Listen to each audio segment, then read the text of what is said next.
엄마! 한 여자아이가 갑자기 여성을 향해 달려왔습니다. 그리고 여성의 허리를 꼭 끌어안으며 큰 소리로 외쳤습니다. 엄마! 나 이제 열 다 내렸어요. 아빠랑 약 먹고 하나도 안 아파. 그때 한 남자가 급히 달려왔습니다.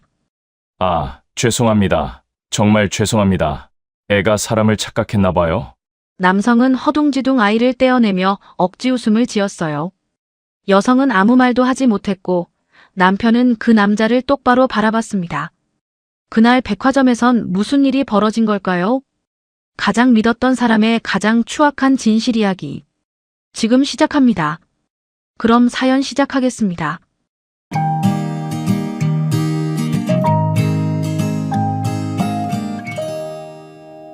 토요일 오후 서울 강남의 프리미엄 백화점. 유아용품 매장에는 주말을 맞아 아이를 동반한 가족들로 북적이고 있었습니다. 강태우는 아내 서민아의 손에 무거운 쇼핑백이 들리지 않도록 하나씩 받아들며 천천히 걸었어요. 국내 굴지의 호텔 리조트 그룹 후계자인 그는 늘 바쁜 사람이었지만 오늘만큼은 누구보다 다정한 예비 아빠의 얼굴이었습니다. 결혼 7년 만에 어렵게 찾아온 아이였으니까요. 여러 번의 시험관 시술 끝에 지쳐있던 두 사람에게 미나의 자연 임신은 거의 기적 같은 일이었습니다. 이틀 전이었어요. 태윤이 회의실에서 임원들과 신규 리조트 프로젝트를 논의하던 중 핸드폰에 미나의 문자가 도착했습니다. 병원 다녀왔어요. 아기 심장 소리 들었어요. 그 짧은 문장을 보는 순간 태윤은 눈앞이 뜨거워지는 걸 느꼈어요. 옆에 앉은 상무가 사장님, 좋은 소식이십니까? 라고 묻자 태윤은 고개만 끄덕였습니다. 회의가 끝나고 나서 주변 임원들이 축하 인사를 건넸지만 태윤의 귓가에는 다른 말들도 들렸어요. 이제 후계자 라인이 확실해졌네요. 드디어 집안이 안정되겠습니다. 그런 말들이 조금 불편하긴 했지만 태윤은 그저 미소로 답했습니다. 오늘은 그 기쁨을 안고 처음으로 함께 나온 쇼핑이었어요. 미나는 파스텔톤 원피스를 입고 있었고 걸음걸이는 조심스러웠습니다. 태윤은 그런 미나를 보며 자꾸만 미소가 났어요. 유명 브랜드 매장 앞을 지나갈 때였습니다. 미나가 갑자기 걸음을 멈추더니 진열된 아기 옷을 물끄러미 바라봤어요. 이거 어때요? 너무 작나? 미나가 조심스럽게 아기 내복 한 벌을 들어보였습니다. 태윤은 미소를 지으며 고개를 끄덕였어요. 당신이 고르면 다 예쁘지. 겉으로 보기엔 누구나 부러워할 완벽한 부부였습니다.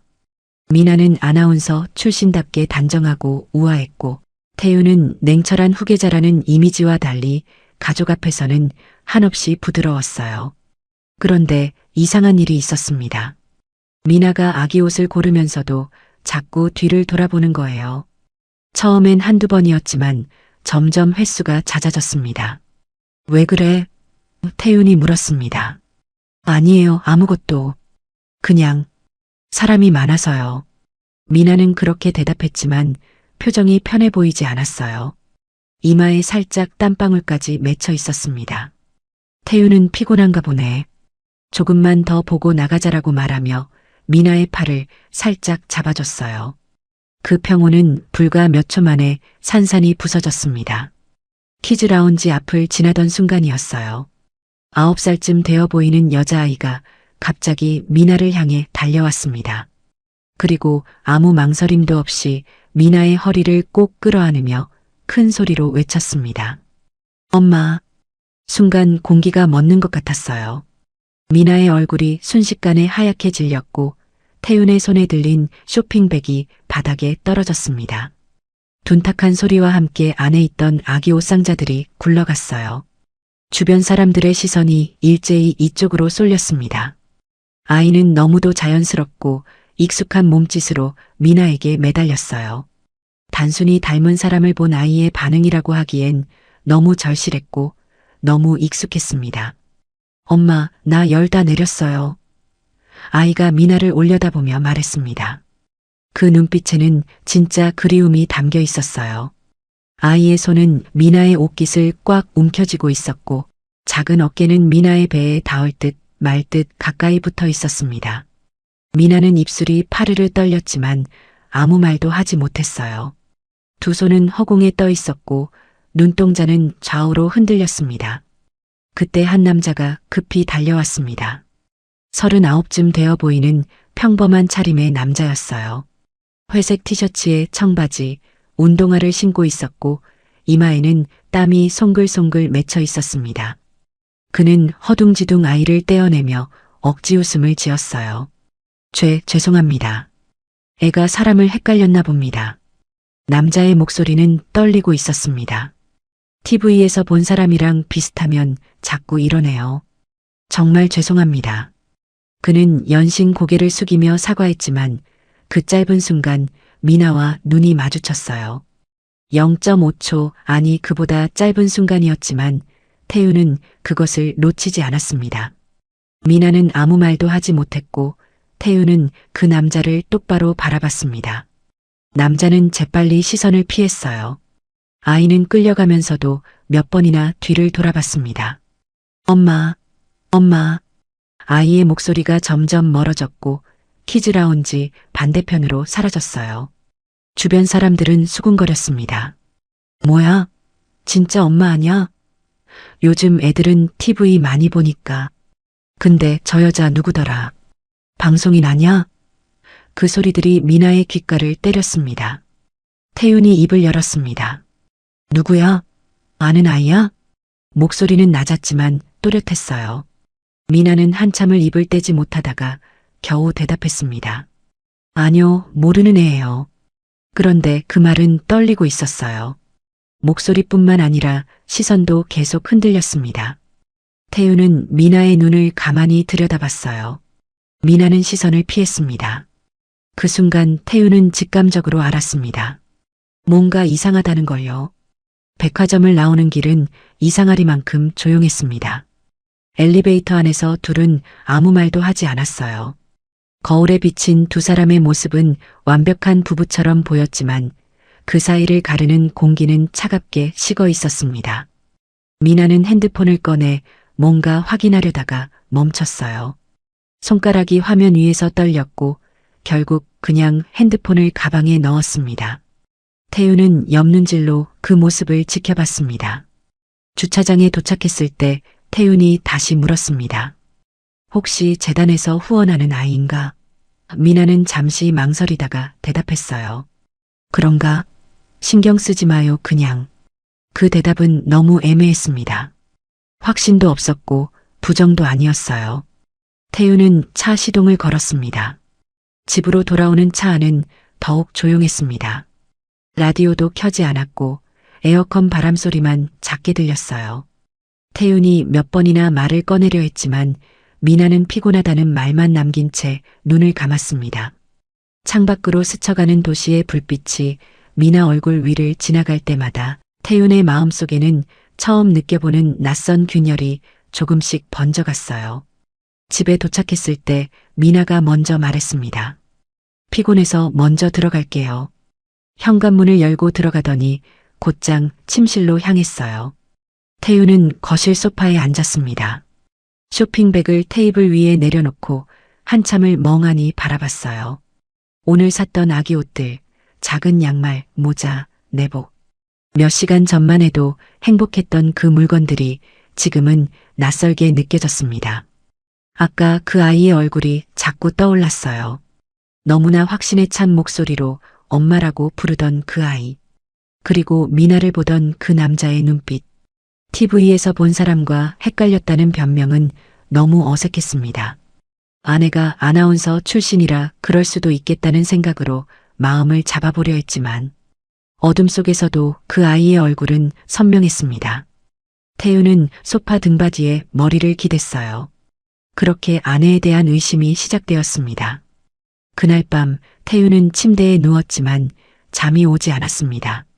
옆에 누운 미나는 고르게 숨을 쉬고 있었어요. 잠든 것처럼 보였지만 가끔 몸을 뒤척이는 게 느껴졌습니다. 태윤은 천장만 바라봤어요. 새벽 2시, 3시가 지나도록 눈이 말똥말똥했습니다. 다음날 아침 식탁은 어색했습니다. 미나가 먼저 일어나 아침을 차렸어요. 계란말이, 된장찌개, 김구이가 정갈하게 놓여 있었습니다. 태유는 자리에 앉으며 말했어요. 어제 그 아이. 그런데 미나가 재빨리 끼어들었습니다. 여보, 아이가 헷갈려서 그랬다는데 왜 자꾸 그 얘기를 꺼내요? 스트레스 받게, 태교에 안 좋아요.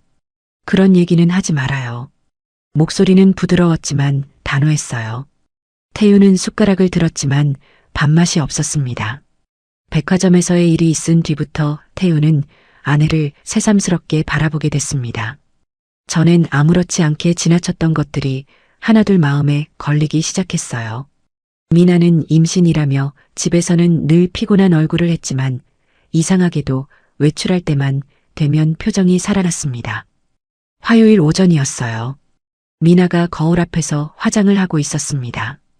평소보다 시간이 오래 걸렸어요. 립스틱 색을 2번이나 바꿔 발랐고 머리도 여러 번 빗어내렸습니다. 태윤이 침실 문 앞을 지나다가 물었어요. 어디가? 미나는 거울 너머로 태윤을 봤습니다. 재단 미팅이요. 오늘 후원 기업 대표님들 오시거든요. 그런데 옷차림이 이상했어요. 정장이 아니라 편안한 니트의 청바지였습니다. 미팅이라고 하기엔 너무 캐주얼했어요. 태윤은 현관까지 따라 나갔습니다. 조심해서 다녀와. 몸 안 좋으면 일찍 들어오고. 미나는 고개를 끄덕이며 미소 지었어요. 걱정 마세요. 금방 올게요. 현관문이 닫히는 소리가 들렸습니다. 태윤은 창문 쪽으로 가서 아래를 내려다봤어요. 미나가 아파트 입구를 나서는 모습이 보였습니다. 걸음이 가벼웠어요. 피곤해 보이던 집에서의 모습과는 달랐습니다.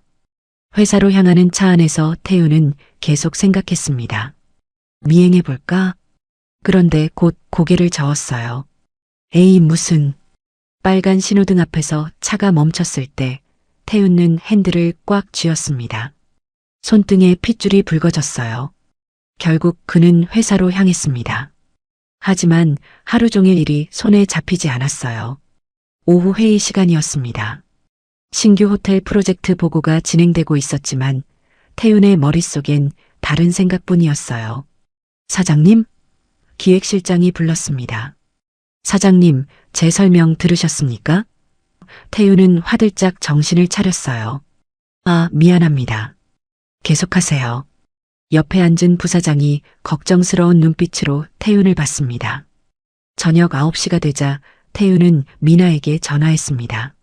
어디야? 언제 들어와? 미나의 목소리가 들렸어요. 아, 후원자분이 저녁까지 하시겠대요. 11시쯤 들어갈 것 같아요. 그런데 이상했습니다. 배경소리가 조용했어요. 식당이라면 사람들 소리, 그릇 부딪히는 소리가 들려야 하는데 너무 고요했습니다. 그리고 미나 목소리에 웃음기가 섞여 있었어요. 밤 11시가 조금 넘어서 현관문이 열렸습니다. 태윤은 거실 소파에 앉아 있었어요. 미나가 들어왔습니다. 늦어서 미안해요. 회의가 길어졌어요. 태윤은 미나를 천천히 살폈습니다. 얼굴은 피곤해 보이지 않았어요. 오히려 뭔가 만족스러운 표정이었습니다. 회의 길었다며 피곤하진 않은가 보네? 태윤이 물었습니다. 미나는 가방을 소파에 내려놓으며 대답했어요. 네, 뱃속 우리 아이가 에너지를 주나 봐요. 호호. 미나가 샤워하러 들어간 사이 태윤은 테이블 위에 놓인 미나의 핸드폰을 봤습니다. 진동이 울렸어요. 화면에 이름이 떴습니다. 채은 엄마. 태윤의 가슴이 철렁 내려앉았습니다. 손이 떨렸어요. 핸드폰을 집어들까 말까 망설였습니다. 그때 욕실 문 여는 소리가 들렸어요. 태윤은 재빨리 자리에서 일어났습니다. 그날 밤부터 태윤은 잠자리에서 미나 옆에 누워도 낯선 기분이 들었습니다. 7년을 함께 살아온 아내인데 갑자기 옆 사람이 누구인지 모르겠다는 생각이 들었어요. 새벽까지 뒤척이다가 태윤은 조용히 침대에서 일어났습니다. 서재로 가서 노트북을 켰어요. 검색창에 타이핑했습니다. 아내 이중생활 징후. 엔터를 누르는 순간 자괴감이 밀려왔습니다. 내가 지금 뭐 하는 거지? 며칠이 지났습니다. 목요일 저녁이었어요. 미나가 또 외출 준비를 했습니다. 이번 주말에 지방 행사 있어요. 토요일 아침 일찍 나가야 할 것 같아요. 태우는 숟가락을 내려놓았습니다. 임신 중인데 괜찮아? 무리하지 마. 미나는 배를 쓸어내리며 말했어요. 중요한 일이라 빠질 수가 없어요. 목소리가 단호했습니다.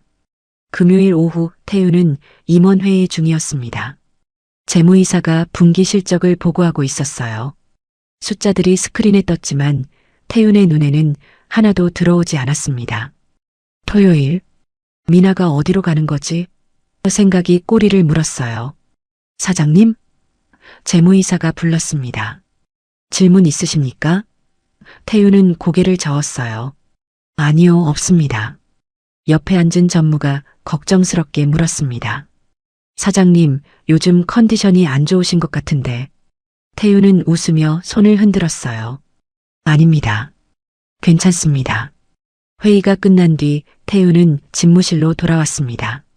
창밖을 내다봤어요. 서울 시내가 한눈에 보였습니다. 저 멀리 한강이 흘렀고 건물들이 빼곡했어요. 태윤은 책상 서랍을 열었습니다. 명함 한 장을 꺼냈어요. 최도연 수행비서. 오랜 시간 함께 일해온 사람이었습니다. 입이 무거운 사람이기도 했어요. 태윤은 명함을 한참 들여다봤습니다. 전화를 걸까 말까 망설였어요. 손가락이 명함 모서리를 만지작거렸습니다. 저녁 무렵 집으로 돌아왔을 때 미나는 거실에서 TV를 보고 있었습니다. 태교 프로그램이었어요. 클래식 음악이 흘러나오고 있었습니다. 일찍 왔네요. 미나가 웃으며 말했습니다. 태윤은 가방을 소파에 내려놓고 미나 옆에 앉았어요. 내일 몇 시에 출발해? 미나는 리모컨으로 볼륨을 줄였습니다. 아침 8시쯤요. 행사가 오전에 시작해서요. 어디서 하는데? 태윤의 질문에 미나는 잠깐 멈칫했어요. 충주요. 문화재단 지역 지부에서 행사하거든요. 그날 밤 태윤은 서재에 홀로 앉아 있었습니다. 책상 위에 위스키 잔이 놓여 있었어요. 한 모금 마셨습니다. 목구멍이 뜨거웠어요. 핸드폰을 꺼내 최도연의 번호를 오래 쳐다봤습니다. 화면의 불빛이 어두운 서재를 희미하게 밝혔어요.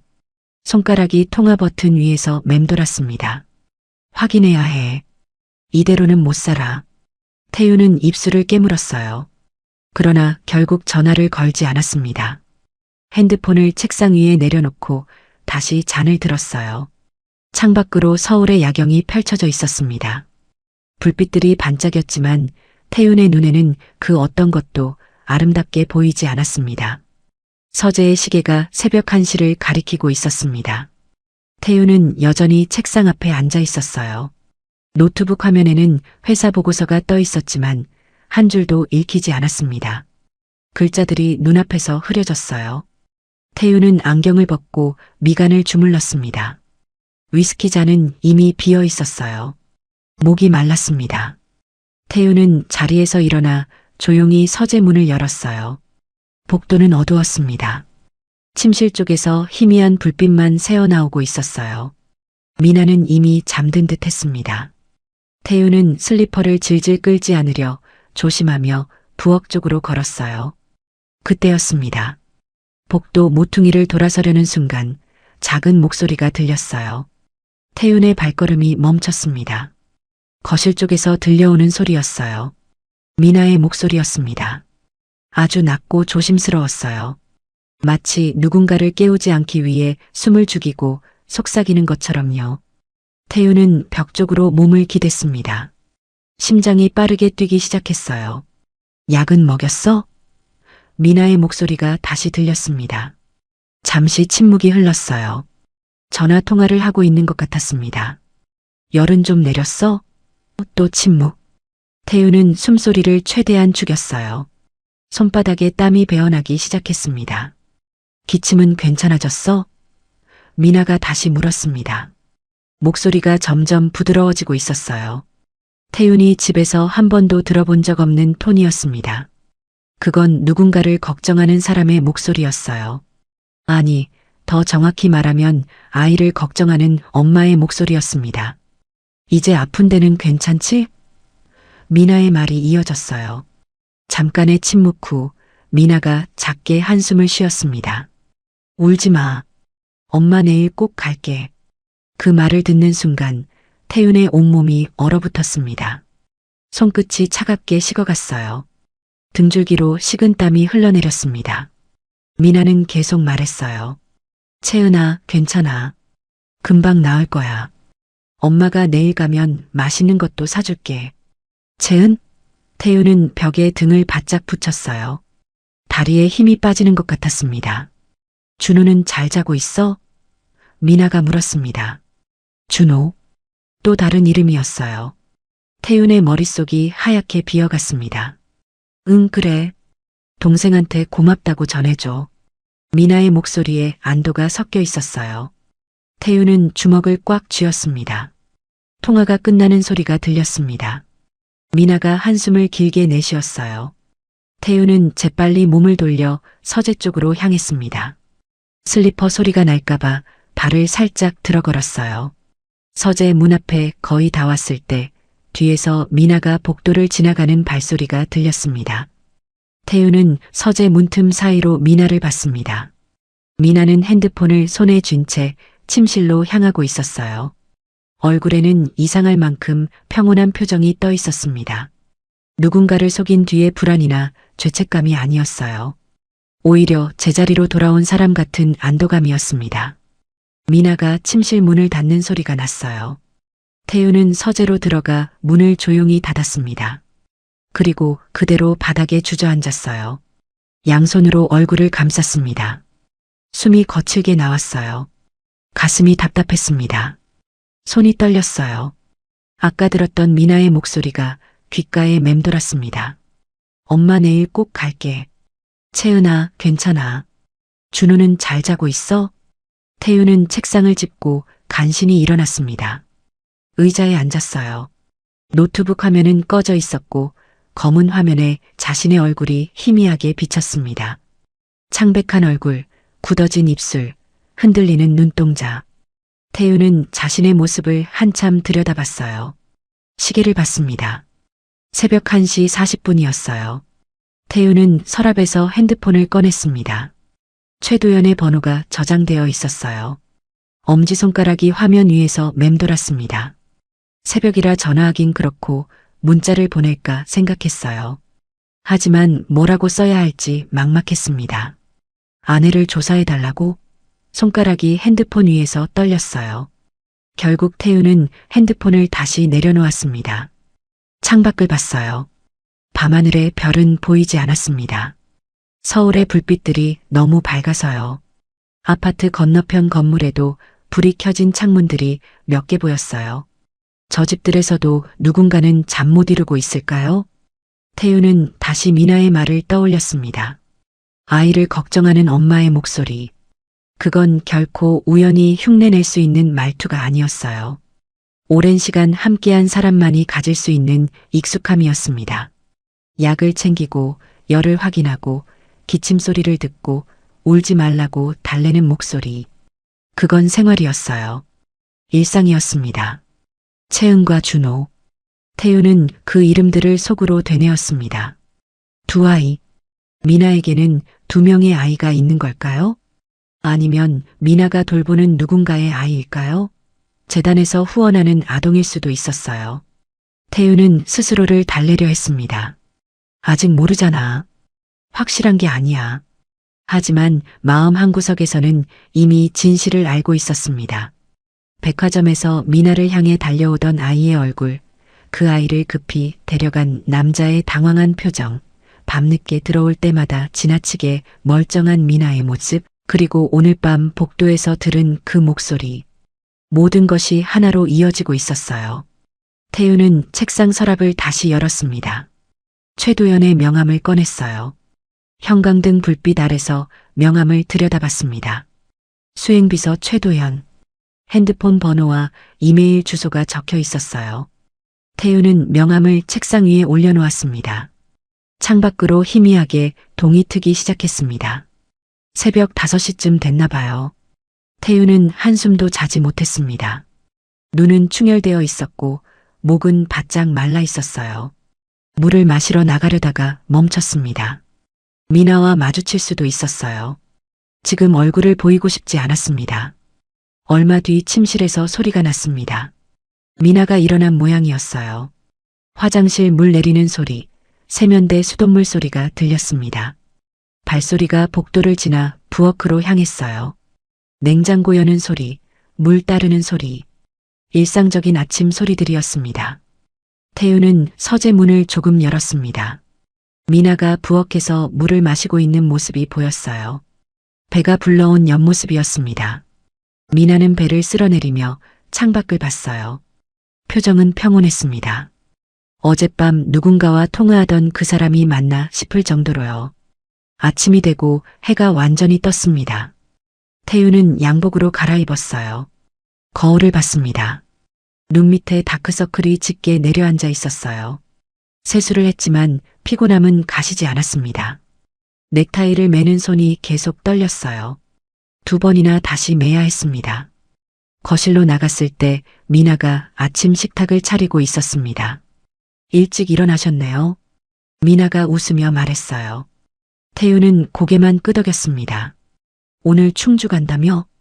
태윤이 물었어요. 미나는 국그릇을 내려놓으며 대답했습니다. 네, 8시에 출발해야 해요. 목소리는 자연스러웠어요. 어젯밤 일은 까맣게 모르는 사람처럼요. 태윤은 밥을 먹지 못했습니다. 숟가락을 들었다 놓기만 반복했어요. 입맛이 없으세요? 미나가 물었습니다. 좀 그러네. 태윤은 물만 한 잔 마시고 일어났어요. 먼저 출근할게. 현관으로 향하는 태윤의 뒷모습을 미나가 지켜봤습니다. 차에 올라탄 태윤은 시동을 걸지 않았습니다. 핸들에 이마를 기댔어요. 눈을 감았습니다. 어젯밤 미나의 목소리가 다시 들렸어요. 엄마 내일 꼭 갈게. 태윤은 눈을 떴습니다. 백미러로 집을 봤어요.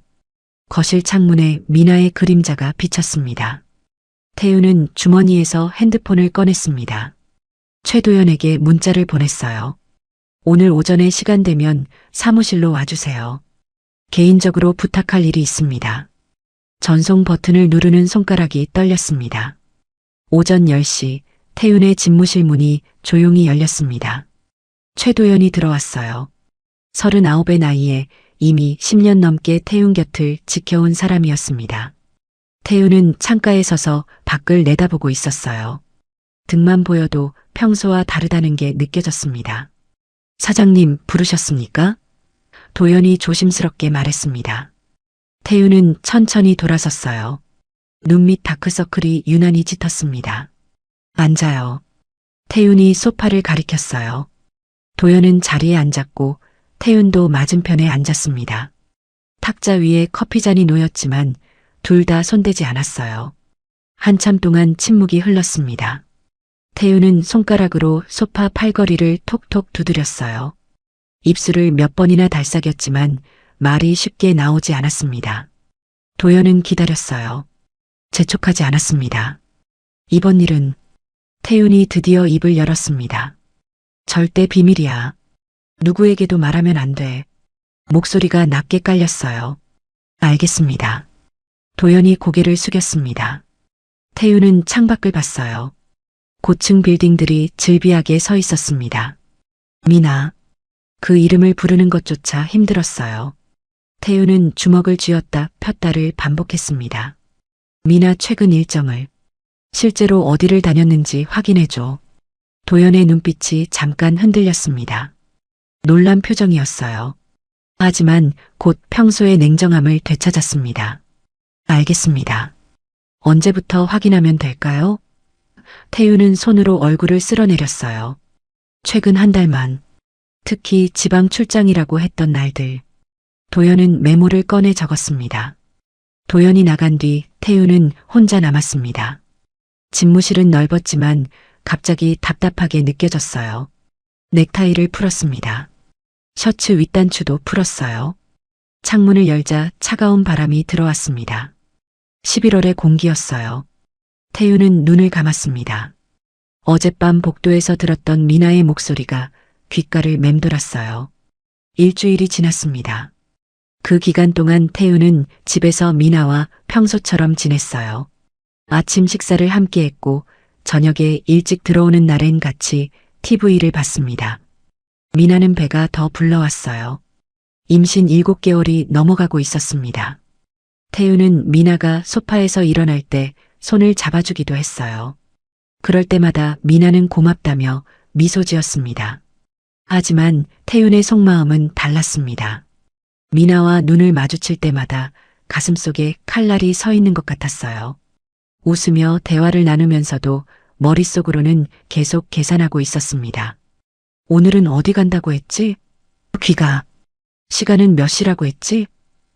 이중적인 태도를 유지하는 게 스스로도 괴로웠어요. 금요일 오후였습니다. 도연에게서 문자가 왔어요. 준비 완료했습니다.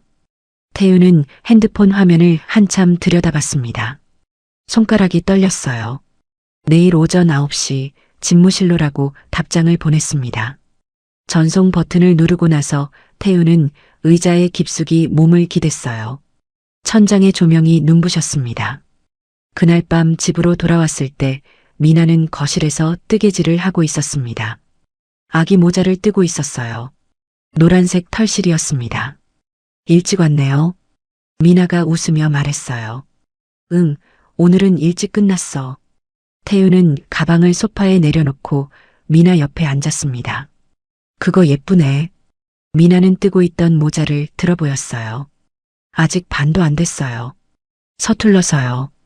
태윤은 미나의 손을 봤습니다. 털실을 감고 있는 하얀 손가락들이요. 결혼 반지가 불빛에 반짝였어요. 7년 전 자신이 직접 끼워줬던 반지였습니다. 그때는 진심이었어요. 미나도 진심인 줄 알았습니다. 태윤은 고개를 돌렸어요. 눈앞이 흐려지는 것 같았습니다. 토요일 아침 9시 도연이 집무실에 들어왔습니다. 손에 얇은 파일 하나를 들고 있었어요. 회색 서류 봉투였습니다. 태윤은 책상에 앉아 있었어요. 도연이 다가와 파일을 내밀었습니다. 여기 있습니다. 태윤은 파일을 받는 순간부터 손끝이 차가워지는 걸 느꼈어요. 열어봐도 될까요? 태윤이 물었습니다. 이상한 질문이었어요. 자기가 시킨 조사인데 허락을 구하다니요. 도연은 고개를 끄덕였습니다. 태윤은 파일을 책상 위에 올려놓았어요. 한참을 그냥 내려다봤습니다. 봉투 겉면에는 아무것도 적혀 있지 않았어요. 하지만 그 안에 무엇이 들어있을지는 이미 알 것 같았습니다. 손이 떨렸습니다. 태윤은 심호흡을 했어요. 그리고 천천히 봉투를 열었습니다. 안에서 종이 뭉치가 나왔어요. 첫 페이지는 미나의 최근 한 달 일정표였습니다. 미나가 태윤에게 말했던 일정이 왼쪽에 적혀 있었고 실제 동선이 오른쪽에 적혀 있었어요. 11월 3일 말한 일정 충주재단 지부 행사. 실제 동선 서울 강동구 이동. 15시간 체류. 태윤의 눈이 그 줄에 고정됐습니다. 충주가 아니었어요. 서울을 벗어나지도 않았습니다. 11월 7일 말한 일정 인천 후원자 미팅. 실제 동선 서울 강동구 이동. 12시간 체류. 또 같은 곳이었어요. 다음 페이지를 넘겼습니다. 주소가 적혀 있었어요. 서울시 강동구. 신축 브랜드 아파트였습니다. 그 아래 작은 글씨로 메모가 있었어요. 해당 주소지 방문 횟수 최근 한 달간 17회. 태윤은 페이지를 넘기는 손을 멈췄습니다. 가슴이 답답했어요. 숨을 크게 들이마셨습니다.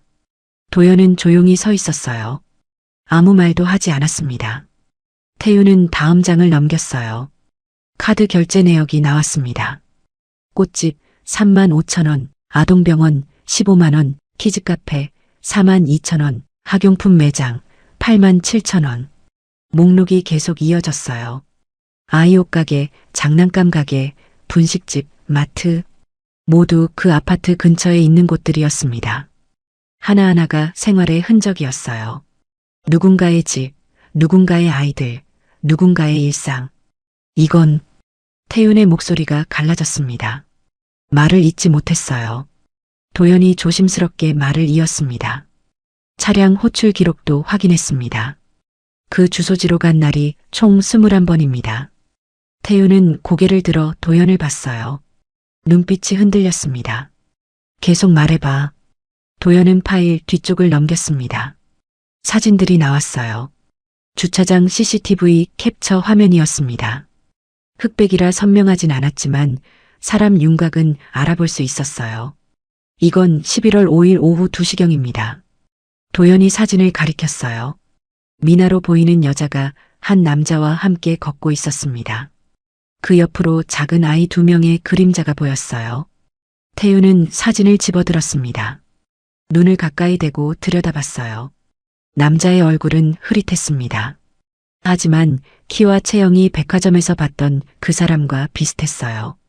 아이들 중 한 명은 키가 컸습니다. 초등학생쯤 되어 보였어요. 다른 한 명은 작았습니다. 유치원생 정도요. 아직 얼굴이 뚜렷하진 않지만 도연이 말했습니다. 같은 남성과 아이 2명이 반복적으로 함께 찍혀 있습니다. 태우는 사진을 내려놓았어요. 의자 등받이에 몸을 기댔습니다. 창밖을 봤어요. 고층 빌딩 유리창에 자신의 얼굴이 희미하게 반사되어 보였습니다. 창백한 얼굴이었어요. 더 있어? 태윤이 물었습니다. 목소리에 힘이 없었어요. 도연은 고개를 저었습니다. 일단 여기까지만 정리했습니다. 더 깊이 조사하려면 태윤은 손을 들어 말을 막았어요. 됐어. 이 정도면 충분해. 도연은 조용히 물러났습니다. 문이 닫히는 소리가 났어요.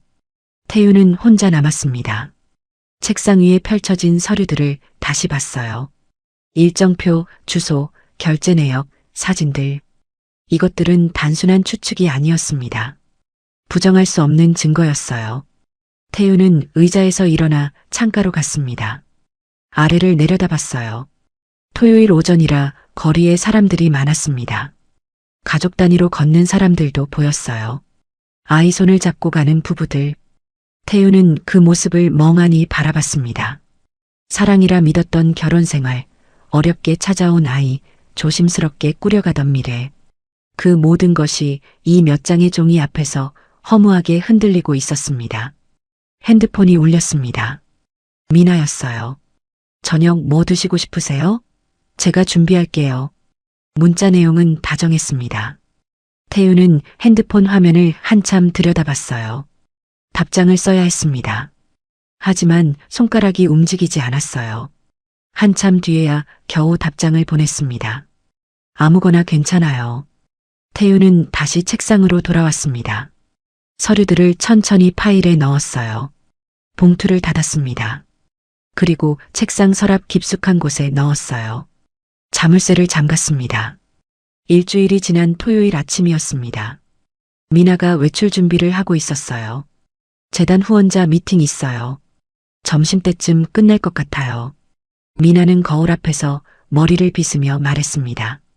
태윤은 침대에 앉아 신문을 보는 척했어요. 응, 조심해서 다녀와. 목소리는 평온했습니다.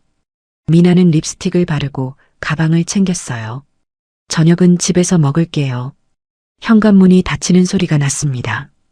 태윤은 신문을 내려놓았습니다. 시계를 봤어요. 9시 15분이었습니다.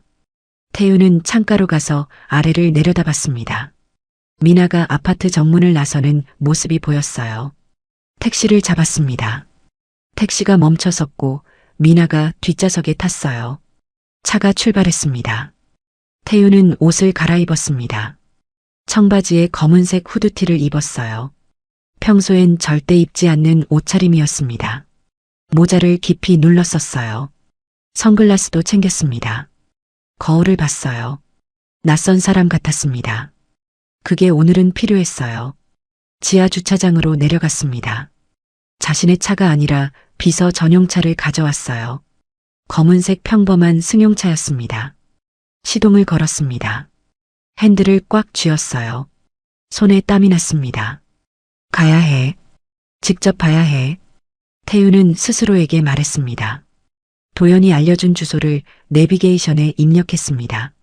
서울시 강동구 땡땡동 땡땡 아파트. 예상 소요 시간은 40분이었어요. 태우는 아파트를 빠져나왔습니다. 토요일 아침이라 도로가 한산했어요. 신호등마다 멈춰 설 때면 가슴이 두근거렸습니다. 강동구로 접어들었습니다. 주변 풍경이 달라졌어요. 신축 아파트 단지들이 즐비했습니다. 목적지가 가까워지고 있었습니다. 목적지에 도착했고 태우는 아파트 정문 앞이 아니라 조금 떨어진 곳에 차를 세웠습니다. 시계를 봤습니다. 10시였어요. 미나가 집을 나선 지 45분쯤 됐습니다. 태우는 운전석에 앉아 아파트 입구를 지켜봤어요.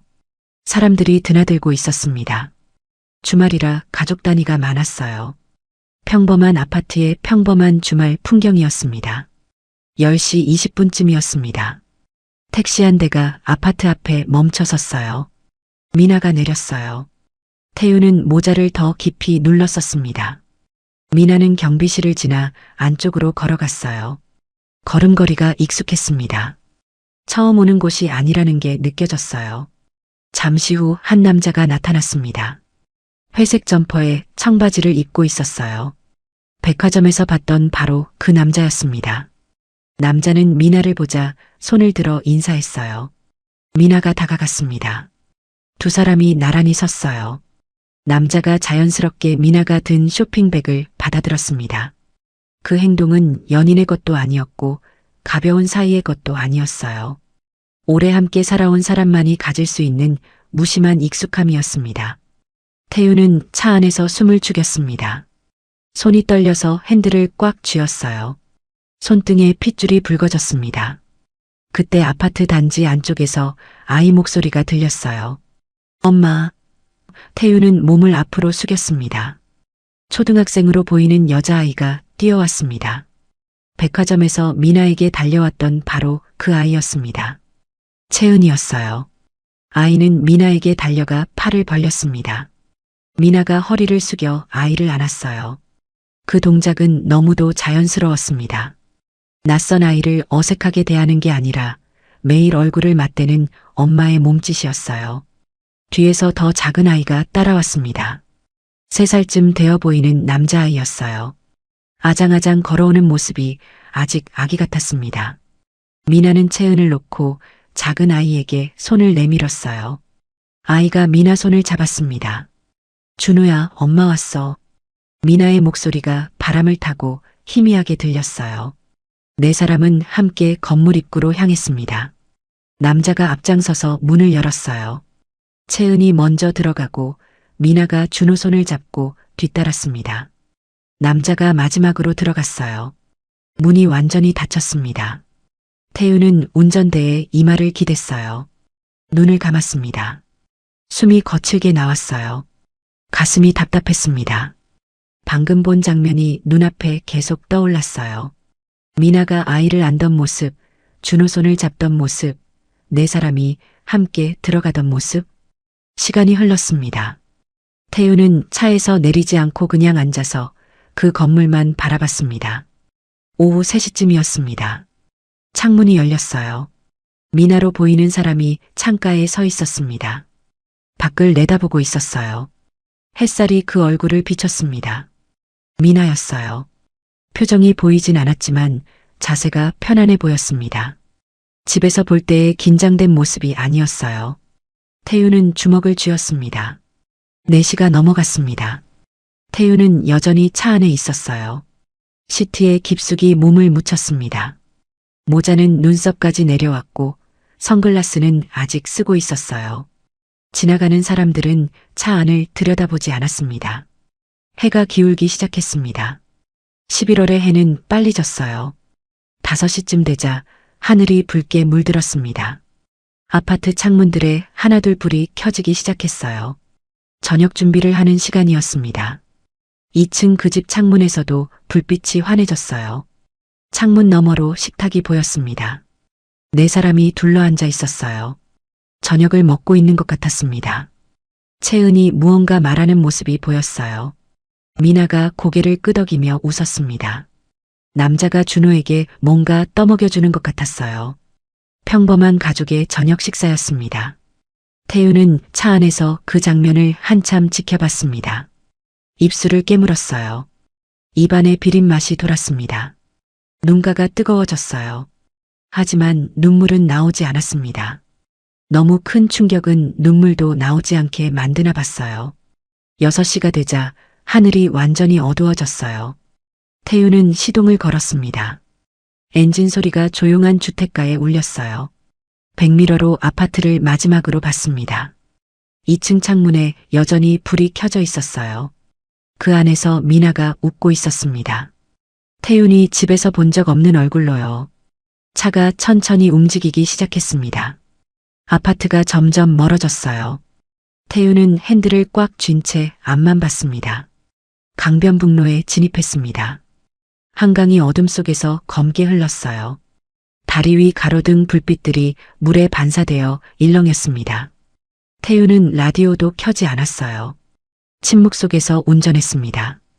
차 안에는 엔진 소리와 바람 소리만 들렸어요. 집 근처에 도착했을 때는 7시가 넘어 있었습니다. 태윤은 지하 주차장에 차를 세우고 차에서 내리지 않았어요. 그냥 운전석에 앉아 앞만 봤습니다. 어두운 주차장 벽이 보였어요. 형광등이 깜빡거렸습니다. 그때 핸드폰이 울렸습니다. 미나였어요. 저녁 드셨어요? 저 지금 집으로 가는 중이에요. 태윤은 핸드폰 화면을 멍하니 바라봤어요. 답장을 해야 했습니다. 손가락이 떨렸어요. 응, 먹었어. 천천히 와. 라고 보냈습니다. 전송 버튼을 누르는 손가락에 힘이 들어갔어요. 태윤은 차에서 내렸습니다. 엘리베이터 거울에 비친 자신의 얼굴을 봤습니다. 모자를 벗고 선글라스도 벗었습니다. 머리가 헝클어져 있었고 눈은 충혈되어 있었습니다. 바짝 마른 입술이 왠지 낯설게 느껴졌습니다. 집안은 조용했습니다. 불을 켜자 거실이 환해졌습니다. 소파에 앉았어요. 벽시계 소리가 들렸습니다. 태윤은 그 소리를 한참 들었습니다. 아무 생각도 하고 싶지 않았어요. 하지만 머릿속에는 계속 그 장면들이 떠올랐습니다. 미나가 아이를 안던 모습, 네 사람이 식탁에 둘러앉던 모습, 창문 너머로 보이던 웃음, 현관문이 열리는 소리가 났습니다. 다녀왔어요. 미나의 목소리가 현관에서 들렸습니다. 태윤은 소파에서 일어나지 않았어요. 응, 짧게 대답했습니다. 미나가 거실로 들어왔어요. 회의 길었어요. 피곤하네. 가방을 소파에 내려놓으며 말했습니다. 태윤은 미나를 봤어요. 화장은 조금 지워져 있었지만 얼굴은 밝았습니다. 피곤해 보이지 않았어요. 저녁은?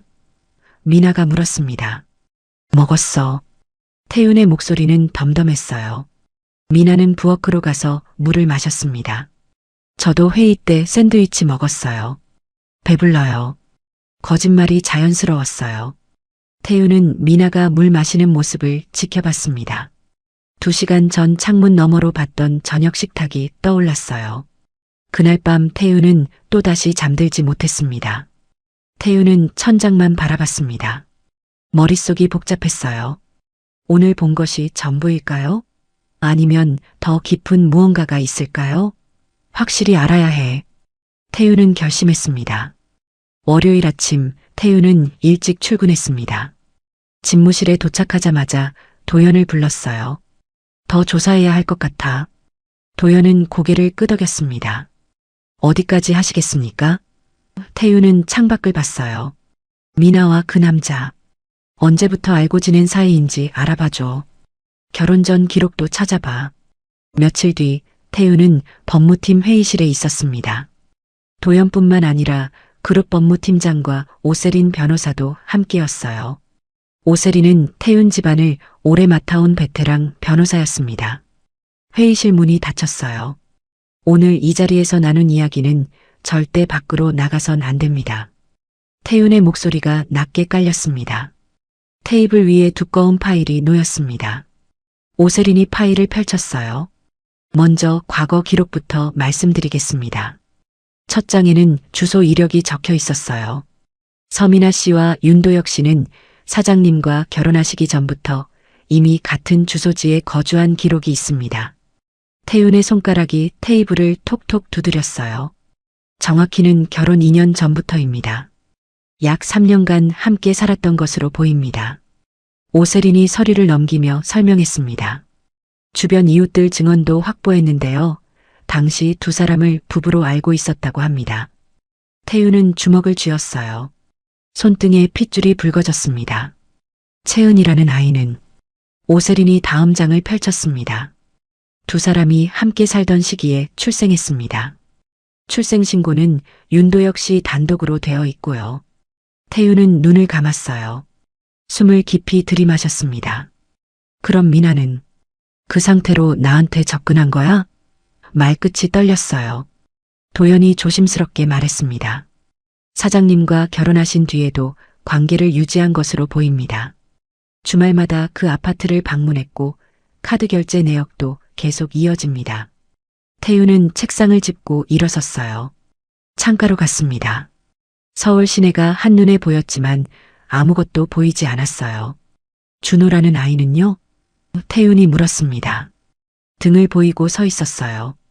회장님과 결혼하신 지 3년째 되는 해에 태어났습니다. 오세린의 대답에 태윤의 어깨가 굳었어요. 그때도 나랑 살면서 목소리가 갈라졌습니다. 네, 그렇습니다. 태윤의 머릿속에 문득 기억이 떠올랐습니다. 4년 전쯤이었어요. 미나가 조심스럽게 말을 꺼냈던 때가 있었습니다. 태윤 씨, 나 해외 연수 좀 다녀와도 될까요? 방송 관련 프로그램인데 2년 정도 걸린다고 해요. 태윤은 그때 아내의 커리어를 위해 흔쾌히 허락했었어요. 그때 그게 준호를 임신했던 시기였나? 태윤은 눈을 감았습니다. 연수를 핑계로 거리를 두려 했던 게 아니었을까요? 출산과 산후조리를 숨기려고요. 태윤의 손이 창틀을 꽉 쥐었어요. 손가락 마디가 하얗게 변했습니다. 태윤은 한참 동안 창밖만 바라봤습니다. 회의실 안은 조용했어요. 법무팀장이 물 한 잔을 따라 태윤 앞에 내려놓았습니다. 태윤은 돌아서서 자리에 앉았어요. 물을 한 모금 마셨습니다. 손이 떨려서 잔을 내려놓을 때 소리가 났어요. 재단 관련 자금은 어떻게 됐어? 태윤이 물었습니다. 법무팀장이 노트북을 열었어요. 사장님 명의 카드로 아동 관련 물품을 구매한 내역이 다수 있습니다.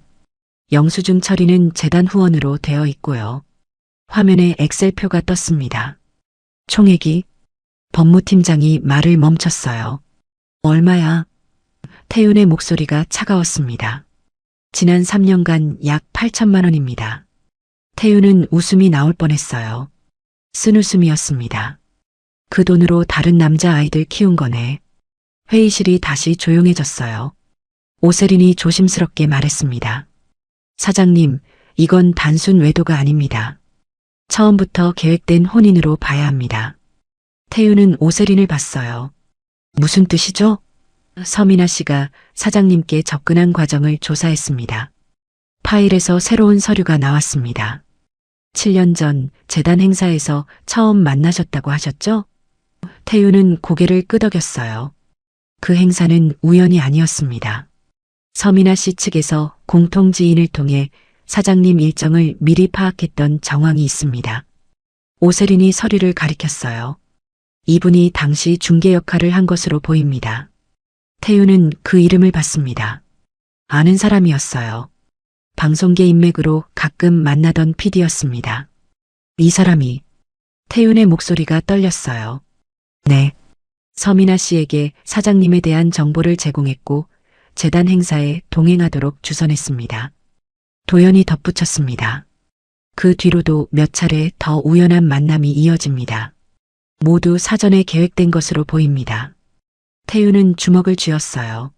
7년 전 미나를 처음 봤던 그날이 떠올랐어요. 수줍게 웃던 미나의 얼굴, 조용히 차를 따라주던 모습, 부담스럽지 않게 거리를 두던 태도. 그게 전부 계산이었다는 말인가요? 결혼 목적도 추정할 수 있습니까? 태윤이 물었습니다. 오세린은 잠시 망설이다가 대답했어요. 몇 년간 부인으로서 자리를 유지한 뒤 적절한 시점에 이혼을 요구할 계획이었던 것으로 보입니다. 현재 임신까지 성공했으니 재산 분할과 위자료, 양육권까지 노렸을 가능성이 큽니다. 태우는 의자 등받이에 머리를 기댔어요. 천장의 조명이 눈부셨습니다. 얼마나 받아갈 수 있죠? 혼인기간, 임신 사실, 현재 상황을 고려하면 오세린이 계산기를 두드렸습니다. 최소 50억에서 최대 100억까지도 가능합니다. 태우는 눈을 감았어요. 웃음이 났습니다. 소리 없는 웃음이었어요. 어깨가 떨렸습니다. 그래서 임신을 한 거군요. 마지막 카드로. 아무도 대답하지 않았어요. 태우는 눈을 떴습니다. 눈가가 붉어져 있었어요. 그런데 태윤이 말을 멈췄습니다. 회의실 안 모두가 태윤을 봤어요. 태윤은 책상 위 파일을 내려다봤습니다. 지금 미나가 임신한 아이는 목소리가 떨렸어요. 내 아이가 맞을까요? 오세린과 도연이 눈을 마주쳤습니다. 법무팀장이 침을 삼켰어요. 그 부분은 오세린이 조심스럽게 말했습니다. 확인이 필요합니다. 태윤은 두 손으로 얼굴을 감쌌어요. 숨소리가 거칠어졌습니다. 임신 시기를 역추산했습니다. 도연이 달력을 펼쳤어요. 그 시기에도 서민아 씨는 강동구 아파트를 방문했습니다. 총 4차례 기록이 있습니다. 태윤의 손이 떨렸어요. 책상을 짚었습니다. 그럼 이 아이마저 말을 잇지 못했어요. 회의실이 조용했습니다. 에어컨 돌아가는 소리만 들렸어요. 태윤은 한참 동안 고개를 숙이고 있었습니다. 어깨가 미세하게 떨렸어요. 사장님, 도연이 조심스럽게 불렀습니다. 태윤은 손을 들어 말을 막았어요. 출산 후에 태윤이 천천히 말했습니다. 아이가 태어나자마자 친자 확인을 합니다. 목소리가 차갑게 가라앉았어요. 비밀리에 진행해 주세요. 미나는 절대 모르게. 오세린이 고개를 끄덕였습니다. 알겠습니다. 태윤은 자리에서 일어났습니다. 그 전까진 창밖을 봤어요. 아무것도 모르는 척 지낼 거예요. 도연이 물었어요. 힘드시지 않겠습니까? 태윤은 고개를 저었어요. 뱃속 아이를 위해서라도 그래야 합니다.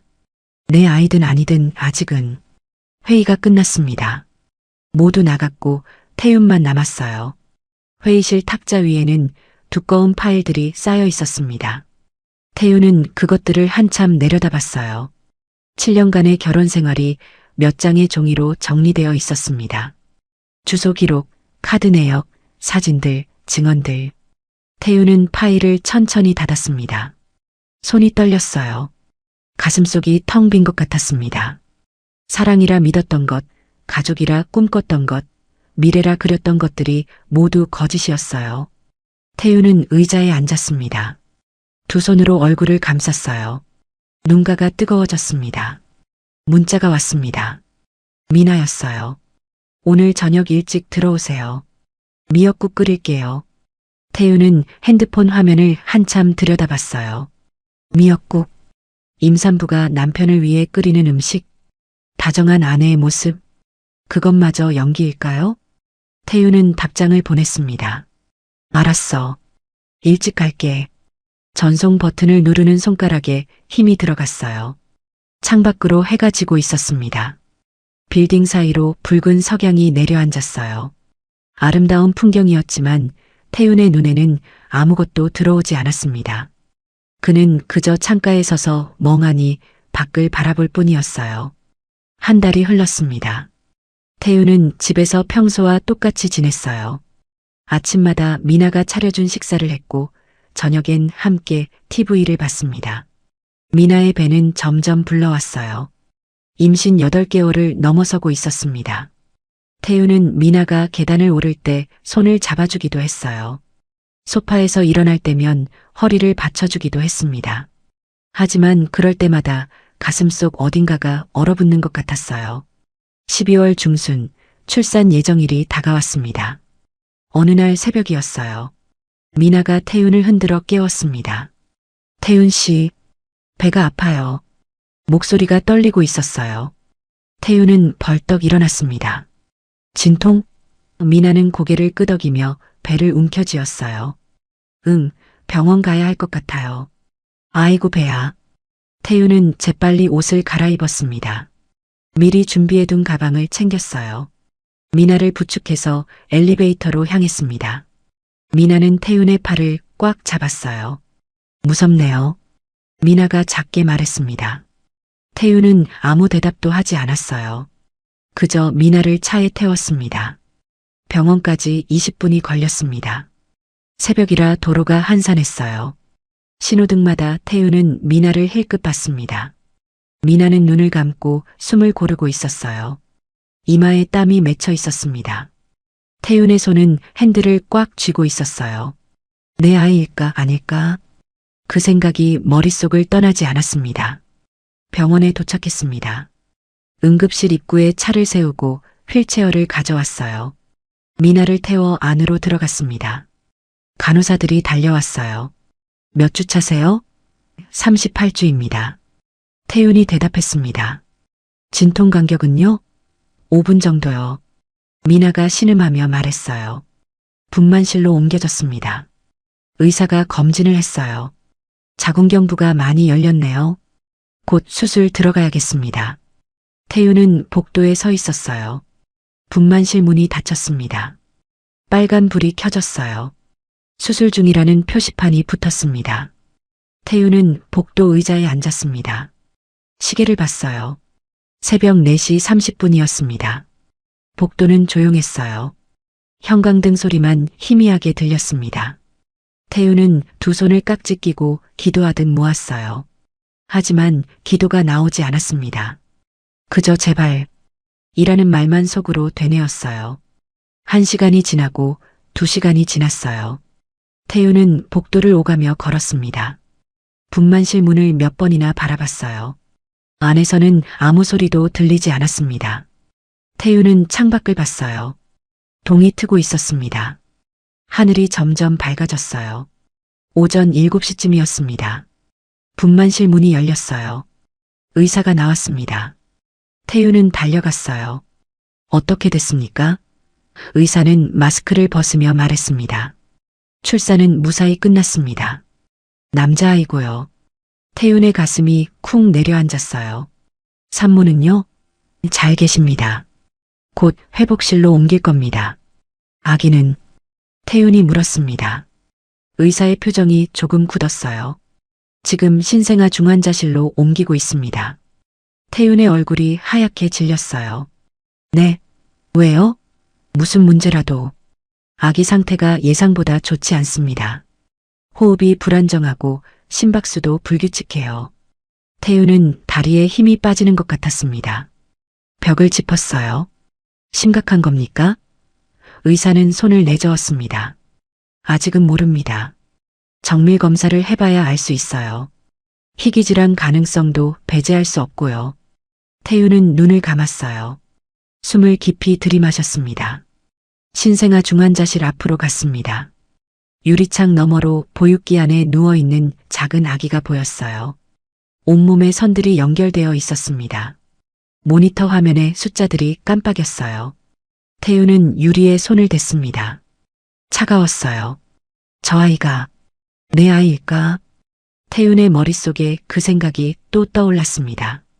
가슴이 답답했어요. 아버지가 된 기쁨보다 의심이 먼저 밀려왔습니다. 간호사가 다가왔습니다. 보호자분이세요? 태윤은 고개를 끄덕였어요. 네. 산모분은 회복실로 옮겼습니다. 가보시겠어요? 태윤은 한 번 더 유리창 너머를 봤어요. 그리고 돌아섰습니다. 회복실에는 미나가 누워 있었습니다. 얼굴이 창백했어요. 눈을 뜨고 천장을 바라보고 있었습니다. 태윤이 들어서자 고개를 돌렸어요. 아기는 목소리가 갈라졌습니다. 중환자실에 있어. 태윤이 대답했어요. 미나의 눈가가 젖어들었습니다. 네, 왜요? 우리 아기가 왜 중환자실에 있어요? 태윤은 침대 옆 의자에 앉았습니다. 미나의 손을 잡아줬어요. 손이 차가웠습니다. 괜찮아질 거야. 의사 선생님이 최선을 다한대. 미나는 눈물을 흘렸어요. 볼을 타고 눈물이 주르륵 흘러내렸습니다. 제 잘못인가요? 제가 조심하지 못해서. 태우는 아무 말도 하지 않았어요. 그저 미나의 손을 잡고 있을 뿐이었습니다. 잠시 후 태우는 복도로 나왔습니다. 핸드폰을 꺼냈어요. 도연에게 전화를 걸었습니다. 접속음이 2번 울렸어요. 사장님, 지금 병원이야. 아이가 태어났어. 축하드립니다. 도연의 목소리는 조심스러웠어요. 지금 당장. 태윤의 목소리가 낮게 깔렸습니다. 친자 확인 준비해줘. 전화 너머로 짧은 침묵이 흘렀어요. 알겠습니다. 어떻게 진행할까요? 아기 검체는 내가 구할게. 신생아 중환자실에서 검사할 때 몰래 채취할 수 있을 거야. 어느 병원에 의뢰하시겠습니까? 도연이 물었습니다. 대학병원으로 해줘. 이 병원이 아닌 곳으로. 절대 비밀 보장되는 곳. 알겠습니다. 48시간 안에 결과 나올 수 있게 하겠습니다. 태유는 전화를 끊었어요. 손이 떨렸습니다. 이틀이 지났습니다. 아기는 여전히 중환자실에 있었어요. 상태는 조금씩 나아지고 있었지만 아직 안심할 수 없다고 했습니다. 태유는 병원과 회사를 오가며 지냈어요. 셋째 날 오후였습니다. 도연에게서 문자가 왔어요. 준비됐습니다. 태유는 화장실로 갔습니다. 문을 잠그고 도연에게 전화했어요. 어디야? 병원 1층 커피숍입니다. 태유는 엘리베이터를 탔습니다. 커피숍 구석 자리에 도연이 앉아 있었습니다. 앞에 서류 봉투가 놓여 있었어요. 태유는 건너편에 앉았습니다. 봉투를 봤어요. 손을 뻗었다가 멈췄습니다. 손이 떨렸어요. 사장님, 도연이 조용히 불렀습니다. 태유는 눈을 감았어요. 심호흡을 했습니다. 그리고 봉투를 집어들었어요. 천천히 뜯었습니다. 안에서 종이 한 장이 나왔습니다. 검사 결과지였어요. 태윤의 눈이 맨 아래줄로 향했습니다. 친자 확률 99.99%. 그 숫자를 보는 순간 태윤은 주저앉을 뻔했어요. 의자 팔걸이를 꽉 잡았습니다. 눈을 감았어요. 눈가가 뜨거워졌습니다. 사장님, 도연이 다시 불렀습니다. 태윤은 고개를 저었어요. 한참 동안 아무 말도 하지 못했습니다. 가슴속에서 무언가가 터져 나오는 것 같았어요. 내 아이야. 내 아이였어. 안도감이 밀려왔습니다. 태윤은 결과지를 다시 봤어요. 99.99%. 확실했습니다. 저 중환자실에 있는 아기는 자신의 친아들이었어요. 태윤은 결과지를 조심스럽게 접었습니다. 봉투에 다시 넣었어요. 이거 보관해줘. 안전한 곳에.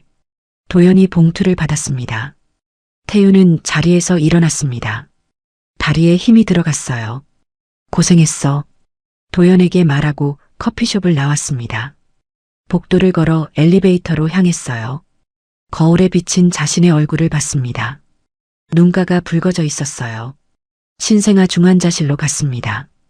유리창 너머로 아기를 봤어요. 여전히 보육기 안에 누워 있었습니다. 저 아이는 자신의 아들이었습니다. 확실한 자신의 핏줄이었어요. 태윤은 유리에 손을 댔습니다. 미안해.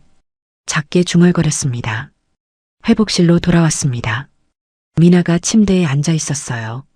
아기 어때요? 미나가 물었습니다. 태윤은 침대 옆에 섰어요. 조금 나아졌대. 곧 좋아질 거야. 미나는 안도의 한숨을 쉬었습니다. 다행이에요. 태윤은 미나를 내려다봤습니다. 아이가 자신의 친자라는 게 확인된 이상 기다릴 이유가 없었습니다. 잠깐 나갔다 올게. 태윤이 말했습니다. 미나는 고개를 끄덕였어요. 태윤은 회복실을 나왔습니다. 옥상으로 올라갔습니다. 문을 열자 찬바람이 얼굴을 때렸어요. 옥상은 텅 비어 있었습니다. 태윤은 난간에 기댔어요. 서울 시내가 내려다 보였습니다. 12월의 하늘은 회색빛이었어요. 태윤은 핸드폰을 꺼내 오세린에게 전화를 걸었어요. 변호사님, 네, 사장님. 준비해주세요. 태윤의 목소리는 단호했습니다. 언제 진행하시겠습니까? 내일. 미나가 회복실에서 퇴원하기 전에 하시죠. 전화 너머로 짧은 침묵이 흘렀어요. 알겠습니다. 태우는 전화를 끊었습니다. 하늘을 올려다봤어요. 구름이 빠르게 움직이고 있었습니다. 바람이 세게 불었어요. 태윤의 머리카락이 흩날렸습니다.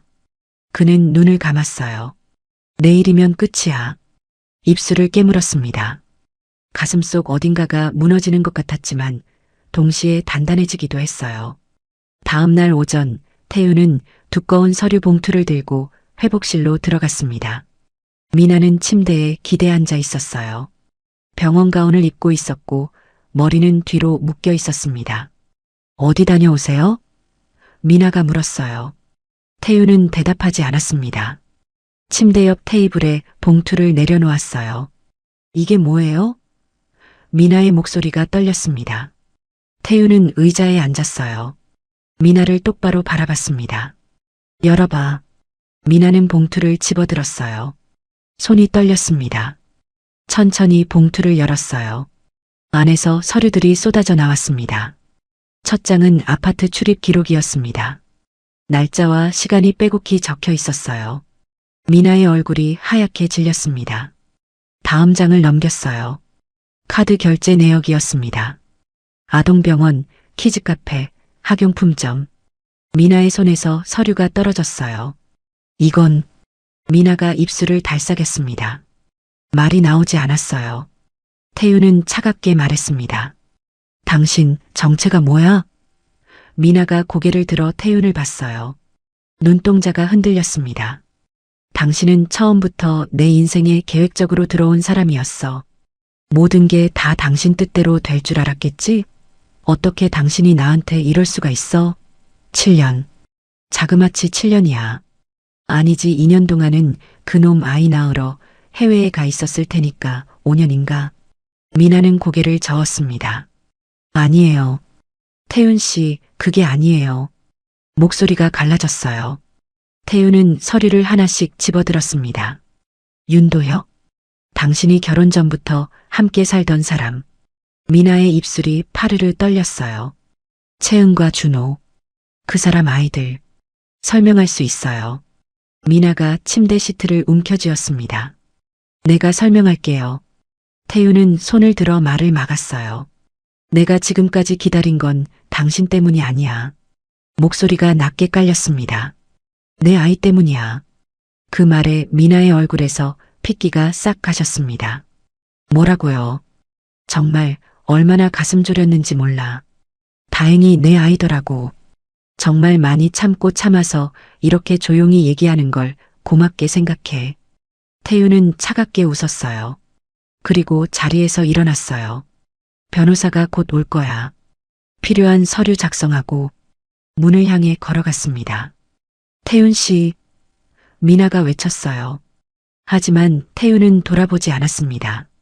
복도에 나온 태윤은 벽에 기댔습니다. 숨을 깊이 들이마셨어요. 손이 떨렸습니다. 하지만 무너지지 않았어요. 핸드폰이 울렸습니다.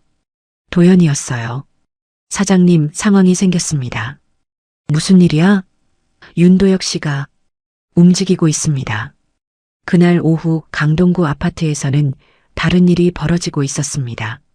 윤도혁은 거실 소파에 앉아 핸드폰을 들여다보고 있었어요. 발신자가 누군지 알 수 없는 문자였습니다. 서민아의 남편이 모든 걸 알게 됐다. 준호가 정말 너의 아들이라 생각하는가? 도혁의 손이 떨렸어요. 채은아, 준호야. 도혁이 아이들을 불렀습니다. 채은이 방에서 나왔어요. 왜요? 도혁은 채은을 봤습니다. 엄마, 언제 온다고 했지? 모르는데. 요즘 자주 안 오잖아요. 도혁은 핸드폰을 꺼냈습니다. 미나에게 전화를 걸었어요. 연결음이 길게 울렸습니다. 받지 않았어요. 다시 걸었어요. 또 받지 않았습니다. 도혁은 문자를 보냈어요. 지금 당장 전화해. 안 그러면 나도 가만 안 있어. 1시간 뒤 미나에게서 전화가 왔습니다. 여보세요. 미나의 목소리는 떨리고 있었어요. 무슨 일이야? 도혁이 소리쳤습니다. 당신 남편이 다 알게 됐다며? 이게 무슨 일이야? 채은이 놀라 아빠를 쳐다봤어요. 오빠, 미안해. 미나가 울먹였습니다. 미안하다고? 지금 그게 할 소리야? 도혁은 거실을 왔다 갔다 걸었어요. 준호. 준호는 대체 누구 아이야? 전화 너머로 침묵이 흘렀습니다. 대답해. 준호가 내 아들 맞아? 당연하지. 그럼 누구 아이야? 그럼 나한테 온 이 문자는 뭐야? 네 남편이 모든 걸 알게 됐고 준호가 내 아들일 거라 생각하냐는데. 미나는 아무런 대답도 하지 않았습니다. 왜 말이 없어? 도혁은 핸드폰을 벽에 집어던질 뻔했어요. 검사해. 지금 당장 친자 확인 검사해. 며칠 뒤 검사 결과가 나왔습니다. 도연이 태윤에게 보고했어요. 윤도혁 씨가 준호와 친자 확인을 했습니다. 결과는 친자가 아니라고 나왔습니다. 태윤은 창밖을 봤어요. 뭐라고? 그럼 누구 아이야? 그건 모르겠습니다. 그 사람 반응은? 제정신이 아닌 것 같습니다. 도혁은 결과지를 들고 집안을 돌아다녔습니다. 웃음이 나왔어요. 미친 사람처럼 웃다가 갑자기 주저앉았습니다. 바닥에 무릎을 꿇고 울었어요. 3년간 아들이라 믿었던 아이가 자신의 핏줄이 아니었습니다. 채은이도 해봐야겠어. 도혁은 눈물을 닦으며 일어났습니다. 미나에게 전화했어요. 채은이도 검사할 거야. 안 돼요. 채은이는 정말. 닥쳐. 준호도 내 아들 아니었잖아. 전화를 끊었습니다. 일주일 뒤 두 번째 결과가 나왔습니다. 도혁은 병원 복도에서 봉투를 받았어요. 손이 떨렸습니다. 천천히 뜯었어요. 결과지를 꺼냈습니다. 눈이 맨 아래줄로 향했어요. 친자 관계가 성립하지 않는다. 친자 확률 0%. 도혁은 그 자리에 주저앉았습니다. 봉투가 바닥에 떨어졌어요. 결과지가 바람에 날렸습니다. 지나가던 사람들이 도혁을 쳐다봤어요. 하지만 도혁은 아무것도 보이지 않았습니다. 귀에도 아무것도 들리지 않았어요. 집으로 돌아온 도혁은 미나에게 전화했습니다. 다 거짓말이었어. 목소리가 죽어 있었어요. 채은이도 내 딸이 아니야. 미나는 울음을 터뜨렸습니다. 오빠, 미안해요. 정말 미안해요. 너 도대체 뭐냐? 뭐라고 돌아다닌 거야? 도대체 채은이랑 준호 아빠가 누구야? 미나는 대답하지 못했습니다. 도혁이 다시 소리쳤어요. 대답해. 도대체 누구 아이들이야? 모르겠어요. 진짜 모르겠어요. 미나의 목소리는 거의 비명에 가까웠습니다. 너 진짜 무서운 여자구나. 도혁은 전화를 끊었어요. 핸드폰을 바닥에 던졌습니다. 화면이 깨졌어요. 도혁은 미나의 물건들을 찾기 시작했습니다. 서랍을 뒤졌어요. 옷장을 열었습니다. 그때 미나가 쓰던 구형 핸드폰을 발견했습니다. 도혁은 그것을 집어들었어요. 충전을 했습니다. 화면이 켜졌어요. 잠금이 걸려 있지 않았습니다. 도혁은 메시지 앱을 열었어요. 수십 개의 대화방이 나왔습니다. 남자 이름들이었어요. 도혁은 하나씩 열어봤습니다. 눈이 점점 커졌습니다. 입이 벌어졌어요. 대화 내용들은 노골적이었습니다. 만남 약속, 호텔 예약, 동거래. 도혁은 손이 떨렸어요. 스크롤을 내렸습니다. 더 많은 대화들이 나왔어요. 데이트 앱에서 만난 남자들, SNS에서 연락 온 남자들. 미나는 그동안 두 집 살림하는 것도 모자라 밖에서 온갖 남자들을 만나고 다니고 있었던 겁니다. 마치 욕망에 사로잡힌 짐승처럼. 이게 뭐야? 도혁의 목소리가 떨렸습니다. 계속 스크롤을 내렸어요. 사진들도 있었습니다. 미나가 다른 남자들과 찍은 사진들. 호텔방에서 찍은 사진들.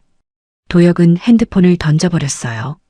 벽에 부딪혀 산산조각 났습니다. 도혁은 소파에 주저앉았습니다.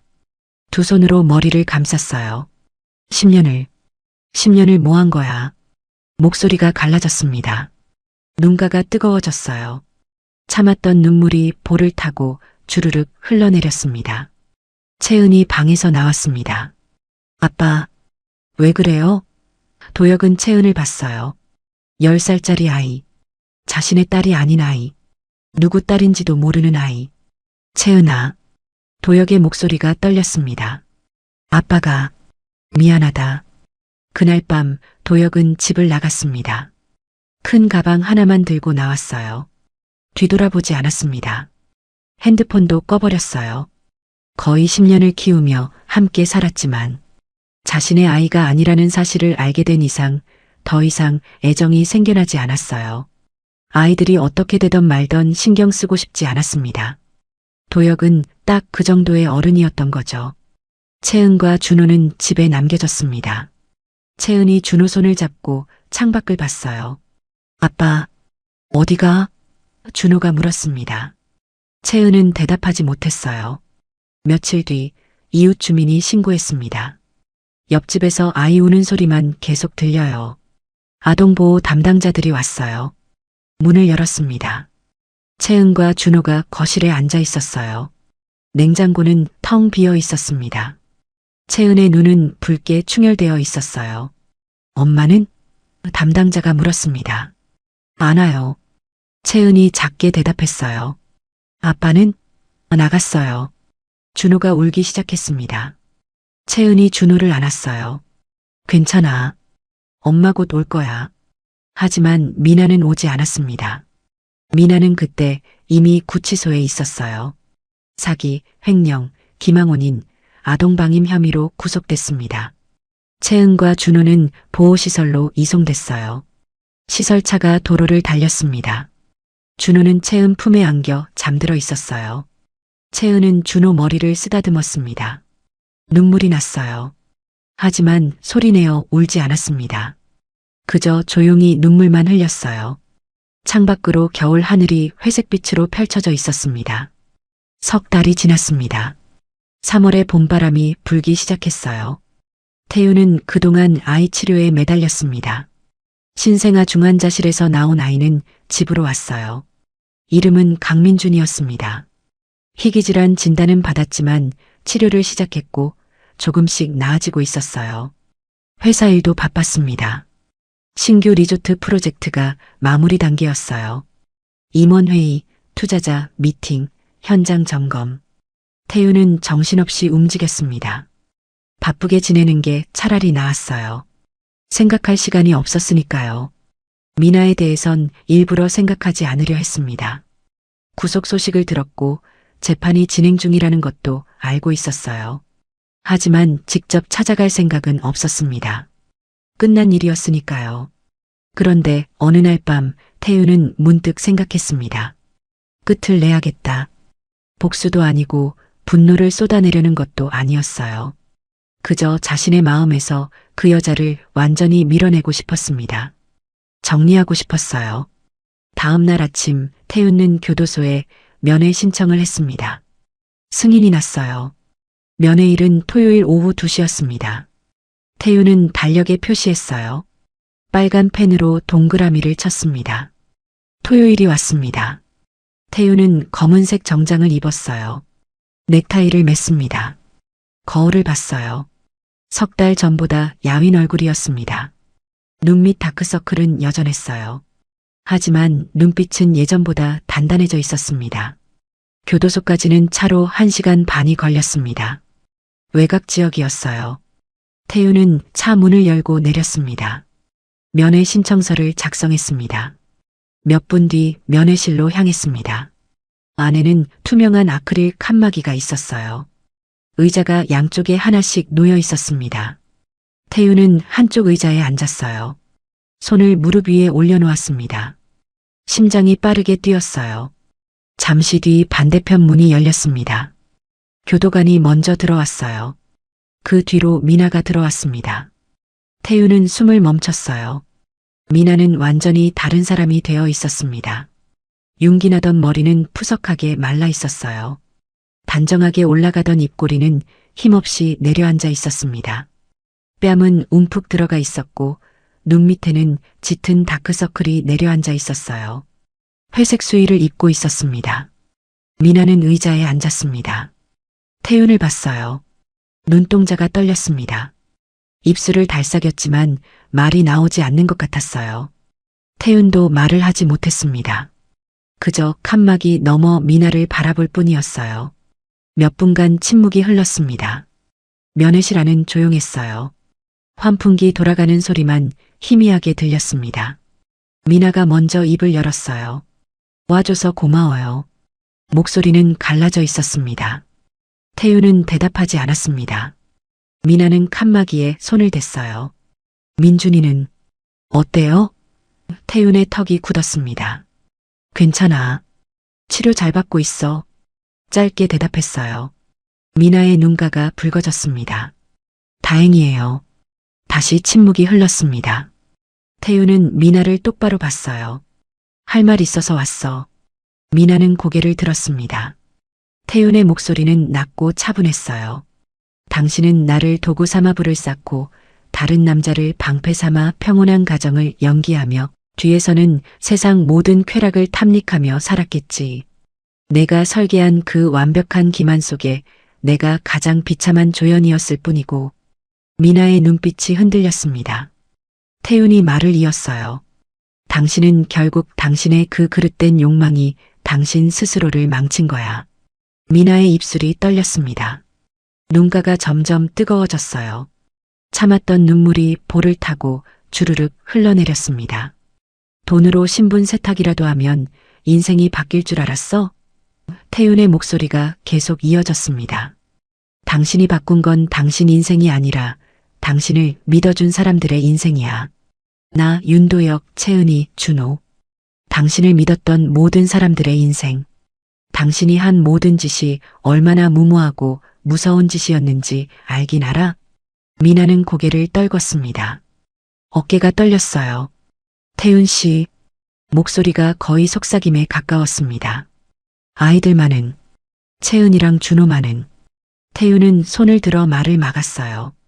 아이들까지 이용한 순간 당신은 이미 다 잃었어. 죄 없는 그 아이들은 이제 누가 책임질 건데?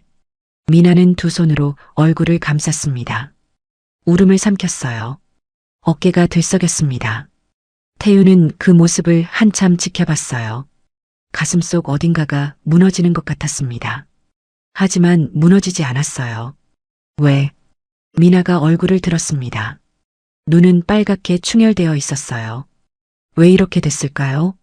태윤은 잠시 침묵했습니다. 그리고 천천히 말했어요. 당신이 선택한 거야. 당신의 비천하고 문란했던 사생활과 욕심이. 미나는 울음을 터뜨렸습니다. 소리내어 울었어요. 교도관이 잠깐 쳐다봤습니다. 미나는 칸막이에 이마를 댔어요. 가난이 싫었어요. 목소리가 떨렸습니다. 다시 밑바닥으로 떨어지는 게 무서웠어요. 그래서 다른 사람 인생을 망쳐도 된다고 생각한 거야? 태윤의 목소리가 차갑게 떨어졌습니다. 미나는 대답하지 못했어요. 그저 고개를 저을 뿐이었습니다. 아니에요. 아니었어요. 태윤은 자리에서 일어났습니다. 미나가 고개를 들었어요. 벌써 가요? 태윤은 고개를 끄덕였습니다. 할 말은 다 했어. 미나는 일어서서 칸막이에 손을 댔어요. 태윤 씨, 마지막으로 한 가지만. 태윤은 멈춰섰습니다. 미나가 말했어요. 민준이, 잘 키워주세요. 제발. 목소리가 간절했습니다. 태윤은 미나를 봤어요. 당신이 부탁할 일이 아니야. 내 아들이니까. 그 말에 미나는 주저앉을 뻔했어요. 태윤은 문을 향해 걸었습니다. 태윤 씨, 미나가 외쳤어요. 태윤은 걸음을 멈췄습니다. 돌아보지 않았어요. 미나의 목소리가 뒤에서 들렸습니다. 정말 미안해요. 태윤은 대답하지 않았습니다.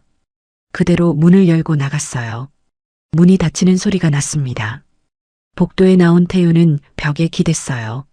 한숨을 길게 내쉬었습니다. 가슴속이 텅 빈 것 같았어요. 교도관이 다가왔습니다. 괜찮으십니까? 태윤은 고개를 끄덕였어요. 네, 괜찮습니다. 복도를 걸어 출구로 향했습니다. 뒤돌아보지 않았어요. 면회실에서는 미나의 울음소리가 새어나오고 있었지만 태윤은 듣지 않으려 했습니다. 교도소를 나왔습니다. 밖은 환했어요. 3월의 햇살이 따스했습니다. 태우는 눈을 가늘게 떴어요. 하늘을 올려다봤습니다. 구름 한 점 없는 파란 하늘이었어요. 다시 1시간 반을 달려 아파트에 도착했습니다. 지하 주차장에 차를 세우고 시동을 껐습니다. 태우는 운전석에 앉아 한참 그대로 있었어요. 눈을 감았습니다.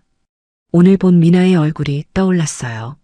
초췌한 얼굴, 붉게 충혈된 눈, 떨리는 입술. 눈을 떴습니다.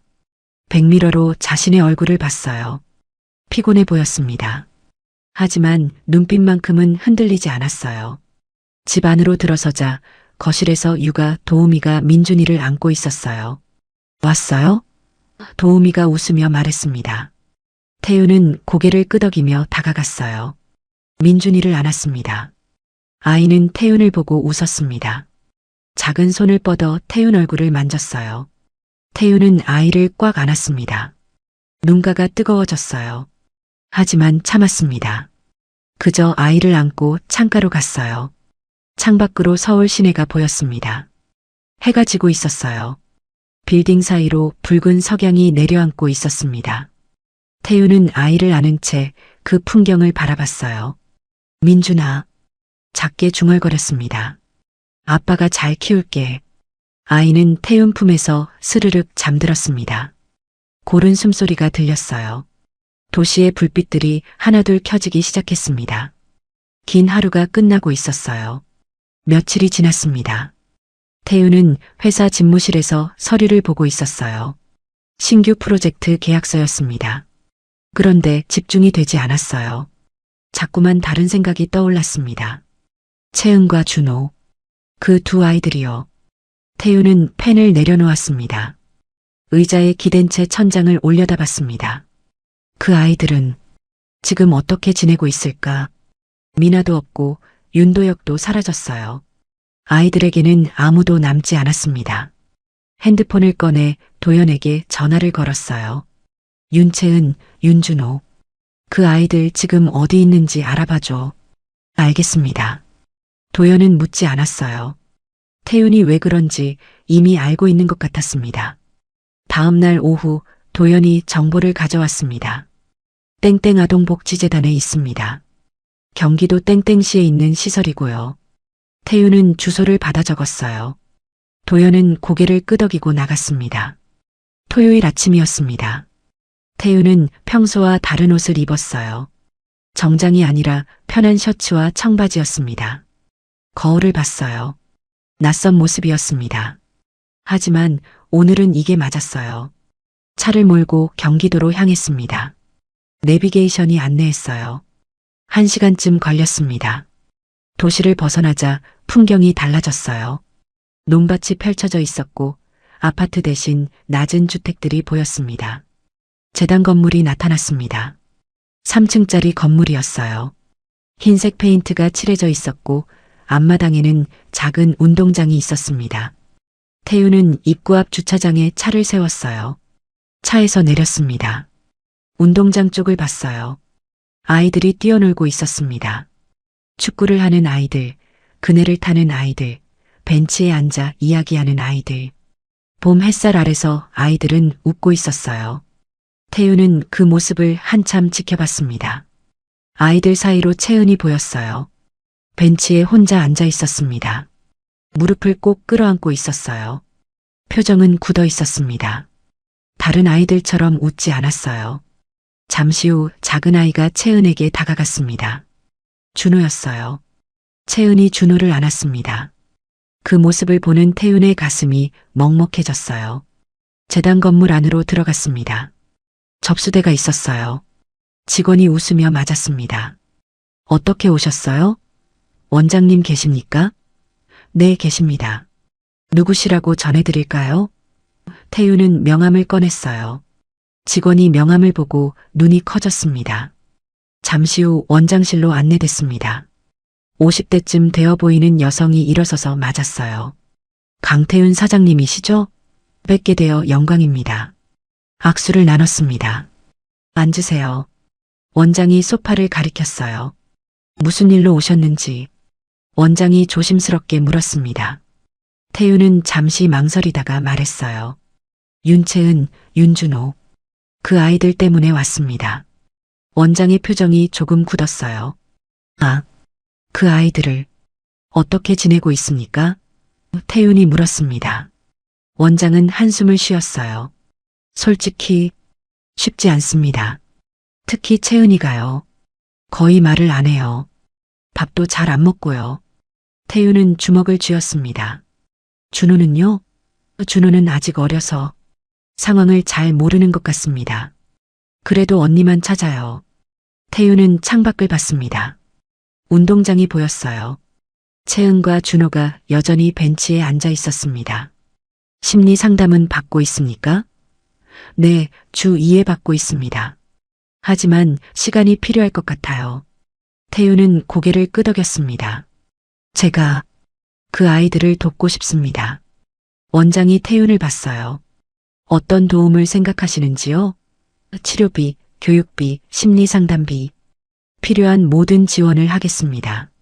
시설 개보수 비용도 별도로 지원하고요. 원장의 눈이 커졌습니다. 정말이십니까? 태윤은 고개를 끄덕였어요. 네. 제 변호사가 곧 연락드릴 겁니다. 법적으로 문제없게 처리하겠습니다. 원장은 잠시 말을 잇지 못했어요. 감사합니다. 정말 감사합니다. 한 가지 조건이 있습니다. 태윤이 말했습니다. 원장이 귀를 기울였어요. 후원자 이름을 남기지 마세요. 익명으로 처리해 주십시오. 원장은 고개를 갸우뚱했어요. 왜 그러시는지 여쭤봐도 될까요? 태윤은 다시 창밖을 봤습니다. 채은이 준호와 함께 일어서고 있었어요. 손을 잡고 건물 쪽으로 걸어오고 있었습니다. 저 아이들이 태윤의 목소리가 낮아졌습니다. 나중에 단 하나만 기억하면 됩니다. 원장이 태윤을 봤습니다. 태윤은 천천히 말했어요. 세상이 끝까지 자기들을 버리진 않았다는 것만요. 원장의 눈가가 붉어졌습니다. 고개를 끄덕였어요. 알겠습니다. 태윤은 자리에서 일어났습니다. 저는 이만 가보겠습니다. 원장도 일어섰어요. 아이들 만나고 가시지 않으시겠어요? 태윤은 고개를 저었습니다. 아니요. 그럴 필요는 없습니다. 원장실을 나왔습니다. 복도를 걸었어요. 계단을 내려가는데 앞에서 아이들이 올라오고 있었습니다. 채은과 준호였어요. 태윤은 걸음을 멈췄습니다. 채은이 태윤을 봤습니다. 잠깐 눈이 마주쳤어요. 채은은 고개를 숙였습니다. 준호는 누나 뒤에 숨었어요. 태윤은 옆으로 비켜섰습니다. 아이들이 지나갔어요. 작은 발소리가 계단을 올라갔습니다. 태윤은 그 자리에 서서 한참 위를 올려다봤습니다. 아이들이 사라진 계단이요. 가슴속 어딘가가 저려왔어요. 하지만 다시 걸음을 옮겼습니다. 1층으로 내려갔어요. 건물을 나왔습니다. 주차장으로 향했어요. 차에 오르기 전 한 번 더 뒤를 돌아봤습니다. 재단 건물이 봄 햇살을 받아 하얗게 빛나고 있었어요. 2층 창문에서 누군가 내려다보고 있었습니다. 채은이었어요. 태윤과 채은의 눈이 다시 마주쳤습니다. 채은은 움직이지 않았어요. 그저 창가에 서서 태윤을 바라봤습니다. 태윤은 천천히 고개를 숙였어요. 인사였습니다. 채은도 작게 고개를 숙였어요. 태윤은 차에 올랐습니다. 시동을 걸었어요. 백미러로 건물을 봤습니다. 채은은 여전히 창가에 서 있었어요. 태윤은 기어를 넣었습니다. 햇살이 앞유리를 비췄어요.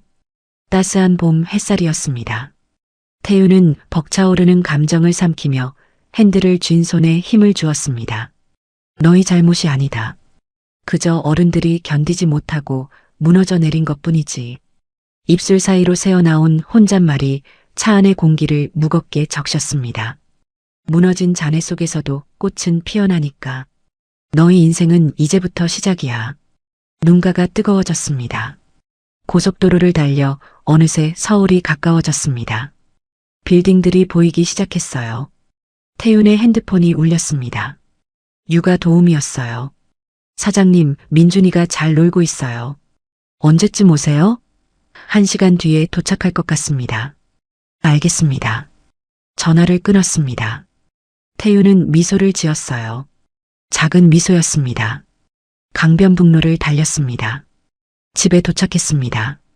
지하 주차장에 차를 세웠어요. 시동을 껐습니다. 태우는 운전석에 잠시 앉아 있었어요. 백미러로 자신을 봤습니다. 지친 얼굴이었지만 눈빛만큼은 흔들리지 않았습니다. 차에서 내렸습니다.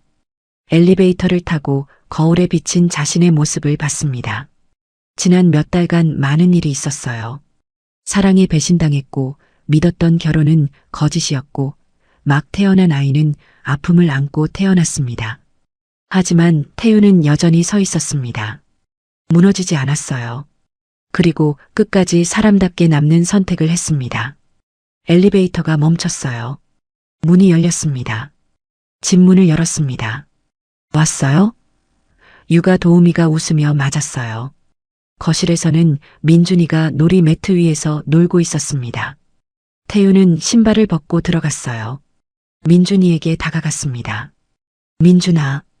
태윤이 불렀습니다. 민준이가 고개를 들어 아빠를 봤어요. 웃었습니다. 작은 손을 뻗었어요. 태윤은 아이를 안아 올렸습니다. 꽉 안았어요. 아이의 따스함이 느껴졌습니다. 창가로 갔습니다. 창밖으로 서울 시내가 보였어요. 석양이 지고 있었습니다. 빌딩 사이로 붉은 햇살이 내려앉았어요. 아름다운 풍경이었습니다. 태윤은 아이를 안은 채 그 풍경을 바라봤어요. 우리 잘 살자. 태윤이 작게 중얼거렸습니다. 민준이는 아빠 품에서 제잘거렸어요. 알아듣지 못하는 아기 옹알이였습니다. 하지만 태윤에게는 그게 대답처럼 들렸어요. 어둠이 내린 도시의 불빛들이 이정표처럼 켜지기 시작했습니다. 창가에 선 태윤은 품 안의 아이를 조금 더 깊게 끌어안았습니다. 거칠게 몰아치던 긴 여정은 이제 막을 내리고 있었습니다. 그 폐허 위로 누구에게도 방해받지 않을 새로운 시작이 조용히 발을 내디디고 있었습니다. 오늘 들려드린 강태훈과 서민아의 비극적인 진실, 재미있게 들으셨나요? 사랑과 신뢰라는 가장 고귀한 가치를 돈과 욕망을 위한 도구로 이용한 대가는 결국 처참한 파멸이었습니다. 타인의 진심을 짓밟고 쌓아 올린 가짜 성벽은 아무리 화려해도 결국 무너질 수밖에 없다는 사실을 태윤의 단호한 결단을 통해 확인할 수 있었는데요. 특히 배신감에 무너질 법한 상황에서도 죄 없는 아이들에게 세상은 끝내 너희를 버리지 않았다는 메시지를 남긴 태윤의 모습은 진정한 재벌의 품격이자 인간으로서의 도리가 무엇인지 깊은 울림을 줍니다. 최고의 복수는 상대를 똑같이 진흙탕으로 끌어내리는 것이 아니라 태윤처럼 어떤 오물 앞에서도 나 자신의 인간다움을 잃지 않고 당당하게 나의 길을 가는 것 아닐까요? 오늘 사연이 여러분의 답답한 마음을 시원하게 뚫어드렸기를 바랍니다. 여러분의 삶도 어떤 시련 앞에서도 태윤처럼 흔들림 없이 빛나기를 진심으로 응원합니다. 이야기를 끝까지 들어주신 분이 계시다면 잘 들었다고 댓글 하나만 남겨주세요. 어디에서 들으셨는지 남겨주시면 그곳에 큰 축복이 있기를 기원하겠습니다. 여러분의 댓글이 저에게 큰 힘이 되는 거 아시죠? 지금까지 사연올데이였습니다. 감사합니다.